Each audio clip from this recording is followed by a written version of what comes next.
I'd like to welcome everyone to today's webinar for PG&E employees. Today we'll be talking about the PG&E pension plan. My name is Kevin Wan, Client Services Representative at the Retirement Group.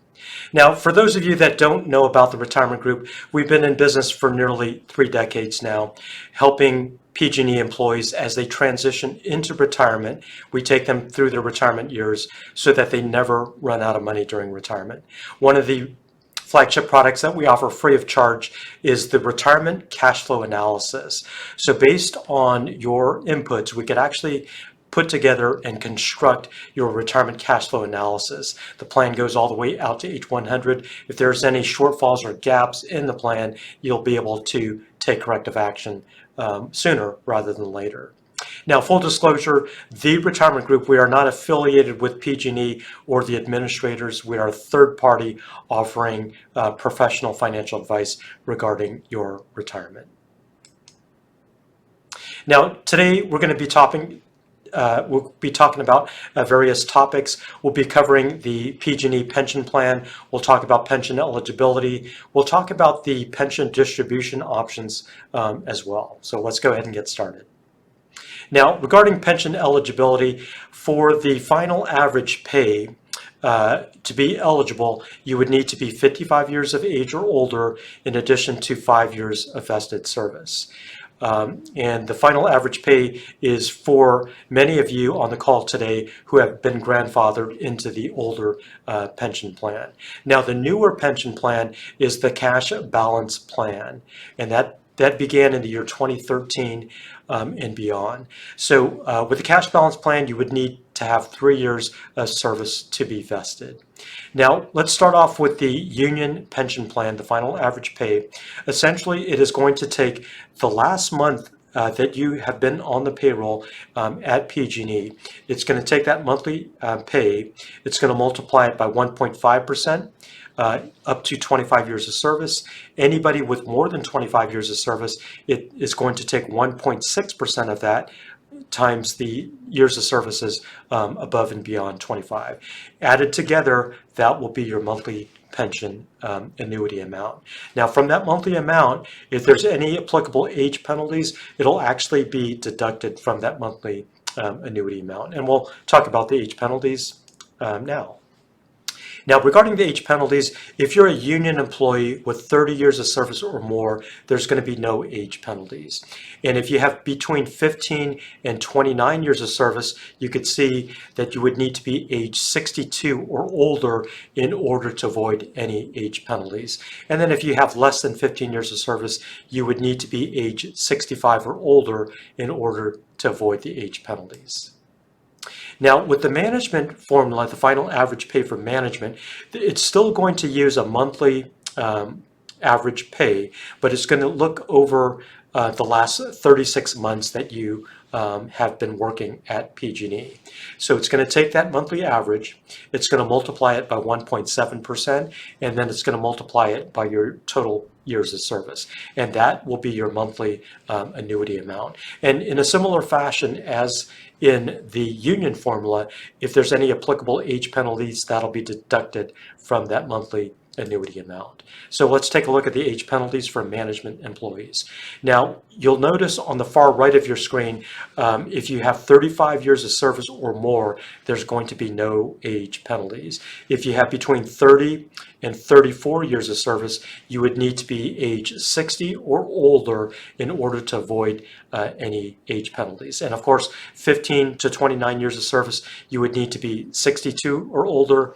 With 15 years of service or less than 15 years of service, you would need to be age 65 or older. Now, regarding some of the strategies regarding deferring your pension distribution. So in this example here, you could still retire at age 55. And your normal age 65 single life annuity would actually be $1,000. But if you started your pension distribution at age 55, you could see you would be facing a 26% deduction versus your monthly annuity. So instead of receiving $1,000 per month in this example, you would actually receive a 26% discount, or you would receive $740 for the rest of your lifetime during retirement. Now, if you could defer taking your pension distribution in this example, instead of age 55, if you could delay it until age 60, you could see your age penalty drops from 26% down to 6%. As a result, your monthly annuity would be $940. Now, if you could delay your pension distribution 2 additional years to age 62, your $1,000 per month would receive no age penalties, essentially. So you would receive that $1,000 per month annuity. Okay, now regarding the cash balance pension, the accrual, the way it works is each year pay credits are going to be added to your cash balance pension plan. Now keep in mind, the cash balance plan is for anyone that started in the year 2013 and beyond. So on the screen you could see it's a point system, or pay credits based on your years of service and your age. That's added together, and that will give you the amount of points you have. So at 40 points, you could see 40 points or less, fewer than 40 points, you're actually going to have a 5% added to your cash balance accrual each year. Now, when you get to the next step, from 40 to 49 points, you can see the percent pay is 6%. And as you go down the scale on your screen, once you achieve 80 points, that's years of service plus your age, 80 points or more, you're going to receive 10% of your pay that's added to your cash balance each year. Okay, now that's the pay credit regarding that bucket of money. In addition to the pay credits, there's a thing called the GAT quarterly interest rate. And GAT is really just a fancy term for the general tariffs and trade number. Okay, but the GAT rate essentially is going to be the 30-year bond rate. So currently the 30-year bond rate is about 3.66%. It does fluctuate from month to month, so just be aware of that. Now the GAT rate, the interest credit, is added on a quarterly basis. Whatever that GAT rate is, it's going to be added to your pension on a quarterly basis. So if you log in and check your pension balance each quarter, you'll see that the GAT interest credit is being added to your account. Now, regarding the payment options, let's go ahead and discuss those. You can see the final average pay has 3 options. Versus the cash balance plan, there's actually 4 options. But the first 3 options, the single life pension, the joint life pension, and the joint life pension pop-up provision, is the same for both of the pension plans. The only difference with the cash balance plan is that there's a lump sum option that you can see at the bottom right-hand side of your screen. Now, with the single life pension, that is going to be just based on the PG&E retiree's life. Okay, and that is typically going to be the highest annuity pension that you'll receive at PG&E. And when you go down a level, next is going to be the joint life pension that is payable out on a 25, 50, 75, or 100% basis. But the joint life pension is going to be based on 2 different lives. The life of the PG&E retiree, in addition to his or her spouse, significant other, or designated beneficiary. Now, the joint life pension pop-up provision, it's based on 2 different lives, just like the previous example that we mentioned. But if the spouse, significant other, or the beneficiary, if they have an early death, what would happen is the joint life pension pop-up provision would pop up to that single life annuity amount. Okay, and then the final pay option for the cash balance plan is going to be the lump sum option. Now, regarding the pension maximization strategy, it's more of an advanced strategy, so let's talk about this really quickly. Essentially, it's going to compare the single life annuity amount compared to the joint life pension amount. And whatever that difference is, whatever that spread is, that spread potentially could be used to purchase a private life insurance policy. Okay, so why would someone want to do this? Well, with the beneficiary options that are currently available with the PG&E distribution options, you could only have one beneficiary, whether that's a spouse, significant other, or perhaps just one child. But what happens in the situation where, for example, if you have a single person, someone that's divorced, or maybe there's a widowed situation, and you have more than one beneficiary that you would like to name. But unfortunately, with the PG&E pension plan distribution options, you can only choose one beneficiary. So in the case where you have a single, divorced, or maybe a widowed parent that has two or more children, what they could do is use the pension maximization strategy. And by taking the difference between the single life annuity versus the joint life pension amount, again, you could take that spread amount and purchase a private life insurance policy. And by doing that, you could actually name multiple primary beneficiaries in addition to some contingent beneficiaries as well. Okay, now a couple things would happen here. The employee would have to be fairly healthy so that they could get the best rated life insurance policy. Now, and what are some of the benefits? Well, the life insurance, once that's paid out, it's going to be a tax-free payment option that is going to be distributed to your intended beneficiary. So you're going to have a lot more control over this private life insurance policy versus the pension distribution options that are available, with the joint life pension. So if you have any questions or you think you may fall in this category, be sure to schedule a free consultation with one of our licensed and trained financial advisors. We'll be able to discuss the most optimal strategy for your particular situation.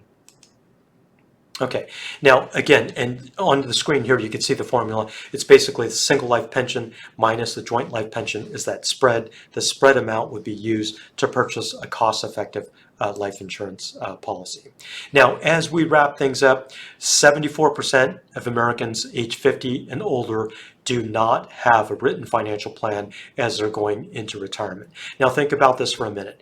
The retirement decision that a retiree is about to make is going to be one of the largest financial decisions they make in their lifetime. So you have to ask yourself, does it make prudent financial decision to have a written financial plan in place? And even if you have a plan in place already, does it make sense maybe to get a second opinion?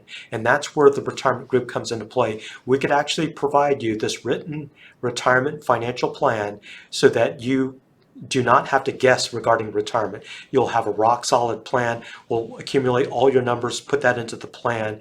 And again, the plan that we designed for you is taken all the way out to age 100. If there's any gaps or shortfalls in the plan, we'll be able to strategize together on how we could actually bridge those gaps. Okay, now there's various ways that you can get in touch with the retirement group. You could always send us an email at info@theretirementgroup.com. You can always call us at the 800 number, 800-900-5867. The QR code on the left, if you have your smartphone, you could take a picture of the QR code. That'll take you directly to our calendar link to book that free consultation. QR code on the right is to our LinkedIn page. Be sure to visit us there. Lots of great information that we post there. Two additional resources I'd like to mention really quickly. Be sure to visit our website, theretirementgroup.com.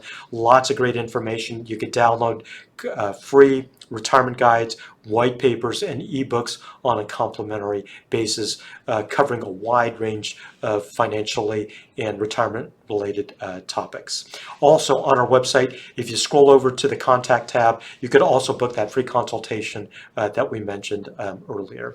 One final resource is our YouTube channel. Be sure to visit us there and search for theretirementgroup.com. Be sure to subscribe to our YouTube channel. We post informational pension videos, retirement videos, 401k videos, very relevant topics on a weekly basis. By subscribing to our channel, you'll be able to get those links to those videos in your inbox. Okay, so as we wrap things up, full disclosure, the retirement group, we are a third party. We are not affiliated with PG&E. We are not affiliated with the administrator. But you probably want it that way. When you're seeking retirement advice, you want it coming from a financial firm like the retirement group. We are financial fiduciaries, and we can offer you third party, unbiased financial advice. Okay, now as we wrap things up, we are going to open it up for the Q&A session. If you have any questions, be sure to type that into the chat bar that you see at the bottom of the screen. We'll try to get to as many questions as we possibly can. For some reason, if we're not able to get to your question, be sure to book a free consultation with one of our licensed trained financial advisors. We'll be able to meet with you one-on-one, answer any questions that you may have regarding your particular situation. Okay, so let's go ahead and get started with the Q&A. The first question we have: is my PG&E pension adjusted for inflation? Okay, so that's a really good question. Most pensions that offer the monthly annuity, there is no cost of living allowance built into that number. And why is that? Well, it's a great liability if a company actually offers that cost of living allowance, right? So the PG&E pension annuity, there's no cost of living allowance built in there. It's not like CalPERS or Social Security where there is a cost of living allowance. So just be aware of that. Again, the retirement cash flow analysis that we could actually run for you, we could actually project out what your cash flows are going to be year by year throughout retirement. And again, the pension at PG&E, it does not have a cost of living allowance built in there. Okay, question number 2. If I buy an annuity with my lump sum, is that better than taking the company annuity? Okay, so that's a great question. For those of you on the cash balance plan, one of the pension distribution options is the pension lump sum. So yes, that's a great option. You could actually take all of that lump sum or maybe a portion of it to purchase a private annuity on the open market. And what we're finding sometimes in certain situations, that private annuity may actually pay out higher than the company annuity. It's going to be a case by case. There's a lot of moving parts and a lot of different factors involved in purchasing a private annuity. It's based on age, where you live, the beneficiary, as well. So a lot of moving parts to that. If you have any questions regarding that, be sure to reach out to the retirement group. We can run through a lot of different scenarios with you regarding purchasing a private annuity. Okay, the next question. Why do some employees at PG&E have a lump sum and others do not? Okay, we kind of talked about that already. The lump sum option is available to the cash balance pension employees that are on the cash balance plan. Okay, the final average pay does not have that lump sum option.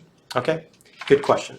Okay, the final question we have, it looks like, is my lump sum taxed differently than the monthly annuity? Okay, so another good question. Keep in mind the lump sum that you receive, the pension that you receive from PG&E is money that has never been taxed. So when you start receiving those distributions, whether that's taking the lump sum and then you take those distributions on an as-needed basis in the terms of lump sum. Once you receive those distributions, it is taxable at the ordinary income tax rate. Now, if you're receiving the monthly annuity, same thing. That monthly annuity, at the end of the year, you will have to pay the ordinary income taxes on those monthly annuity distributions. And again, that is going to be at the ordinary income tax bracket. Okay, I'd like to thank everyone for being in attendance today. Again, be sure to reach out to the retirement group. We can have that conversation with you so that we could strategize and find ways that we could optimize your retirement cash flows during your retirement years. Thank you. We look forward to speaking with each and every one of you in the near future.